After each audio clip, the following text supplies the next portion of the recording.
Hello, my name is Andrew Malifant from the Great Collaboration. We are a gathering of parish clerks, councillors, and local volunteers working around the country on environmental action and nature recovery. Many of you will see or have already seen a 45-minute film from the producers of the November's National Emergency Briefing about the crises the country is currently facing. Today, we're looking at what practical steps might be taken locally in response to that briefing. This will, of course, mean working together with others in our community, and we'll be talking about that too. A lot of action needs to happen locally in any case. Here, for example, is a map of some local project for community orchards in East Anglia on display. So there's a lot of things that are already happening, and very much things that need to happen locally without any necessary government involvement. A lot of places have recently had to deal with flooding that they've not had to deal with before, for example. What matters most to our communities? In the 1940s, a gentleman called Abraham Maslow did a process of looking at what were the theories of a theory of human motivation based on people's needs. And in order, the physical requirements, food, water, and shelter, at the top of the list, really. And of course, a lot of people in our parishes and towns are facing those issues every day as we speak. I've highlighted B squares. When this presentation comes around, you'll be able to click on that link and find out more about it. Bees and other pollinating insects need fuel to gather around the place to pollinate the plants and trees, which eventually end up providing us with a lot of our food. And in many places, bees are constrained by acres of tarmac and concrete. So planting bee squares and wildflowers in our own gardens is an easy way in which we might help improve the situation, support wildlife, and also indirectly help ourselves because we benefit from more pollinated plants. So there's a number of things. So we're looking then ahead. What can local councils do? We're looking at what people can do. What can local councils do on their own? There's going to be a separate piece of advice coming around with linking a whole host of things. But here are some examples of the things that we can do. And again, we've just been talking about allotments. There's a link there and creating the allotments, the processes of how we do that. Now then, when we start getting together with residents, there's even more things that we can do. And here again is only a small sample. We've a lot of places now having to face floods, and we have guidance available through the Great Collaboration carrying out a rapid flood risk assessment. What are the things that are available or likely to happen in our own area, which we might be able to help deal with through volunteers rather than having to raise money for expensive flood defences? So if we're going to involve the community, well, how do we do that? We're looking ahead now to having this NEB, the National Emergency Briefing film, and I think having a public meeting following on from that film is the best idea we've heard so far. So when we have a screening of the film, there'll be some guidance which we're looking to develop, and hopefully also from the NEB team itself. But if we can say at our screenings, yes, in a month's time, there'll be another meeting to talk about community action, what we're going to do, come on down. So that's something we can strongly recommend going forward. And once we have that meeting, we can start talking about getting local working groups getting together to keep the initiatives happening. Today we've been in Colchester at first sight, which is amazing, delivering a workshop trying to help the community to come together around what kinds of action they can take locally to improve energy resilience, really, and to make sure that their community has got what it needs in the face of the changing climate. Connecting people together is a really important starting point, and hopefully we can take something forward and build something. Just starting that conversation is the really important thing. Starting that conversation in a pub at a parish meeting or something like that, just to get it out in the open. That's what we're all about. It's community climate action happening right now today. Is nature. And we applied this in my last parish and persuaded the council to donate a piece of land, a couple of hectares of land. And then we held a meeting in the village hall and said, why don't you all come and tell us what to do with this land? And in a village of 700 people, we got 125 turnout, which we thought was pretty good. We asked them to tell us what they wanted to do with the land, and then we sorted it out so that those things happened. And then the volunteers came out of the woodwork like crazy.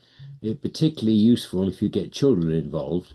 But once you start planting trees and hedgerows and bug hotels and ponds, and then everything goes smoothly from then on, we really saw it was a fantastic turnout of people. So if you want to overcome the reluctance of everyone to get involved, involve nature. Thank you very much. That's very good advice. Steve. Yeah, I think another way of involving people is through festivals and public events. I know it's an urban context. We've done a few in Norwich, for example, the Community Gardens project last year. We're doing another one this year, which is kind of celebrating the various community gardens that exist, which could be at very small street level as well as park size setups. So another great approach, particularly perhaps for smaller parishes, is clustering, getting together with other parishes nearby. If people can work together about issues, certainly in terms of flood management, flood waters have no respect of parish or town council boundaries, and wildlife have no respect of town and parish council boundaries. So there's all kinds of things that we might do. Particularly highlighted here, the joint community energy project, which has already been mentioned once. People can get together and develop a community energy scheme. There's a big picture there of a big wind turbine built in 2013 in Gamlingay in Cambridgeshire. It's been, as you can see, a lot of people are involved. It's been very successful. It's now, as well as providing energy, is generating something like £10,000 a year for the parish to be spending on community projects. So people say, what are the powers and duties we have as local town and parish councils? Well, there are lots of things that we can do, which we not always be aware of. We know we have a duty to provide allotments if people ask them. That's a statutory duty going back over 100 years. We know we have to consider biodiversity in everything that we do. We also have a duty to hold an annual parish meeting. May not be quite well known, but that is something that's very worthwhile in getting people engaged. So those are the duties that we have to do. But they have powers that we can use. Now, the power I like most is the one at the top right there, Section 101 of the good old Local Government Act 1972. We can work with high-level councils on their responsibilities and duties.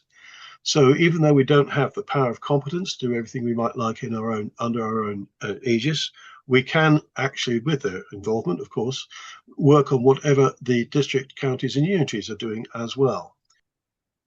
Funding is another issue that comes up regularly in terms of if we're doing things for climate action and nature recovery. There are some fundings that we can have under our own control. As we know, the Section 137 funding, we have to create the funding within our own annual precept, but we can spend up to £11.60 per elector in the current coming financial year.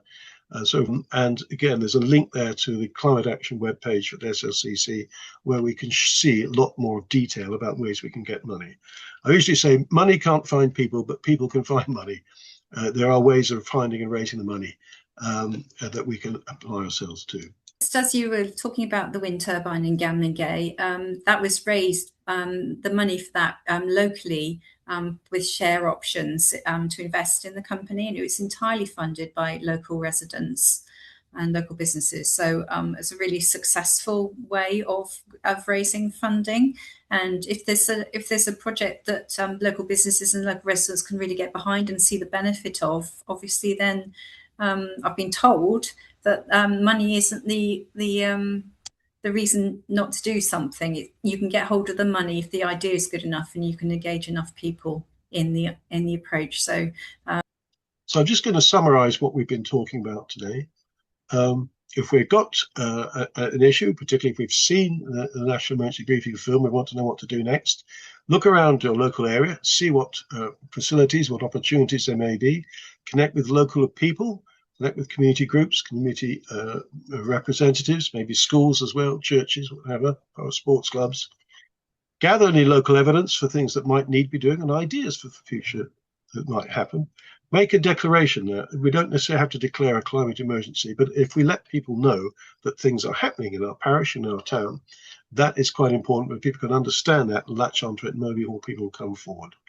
Start with something simple. We don't have to start with anything very complicated. It's good to start with some simple stuff, but the main thing is to make a start. Be critical about planning applications. If planning applications come forward, then we need to be careful about what they are and say some things about that, and just generally work in partnership as we're going forward. Work in partnership.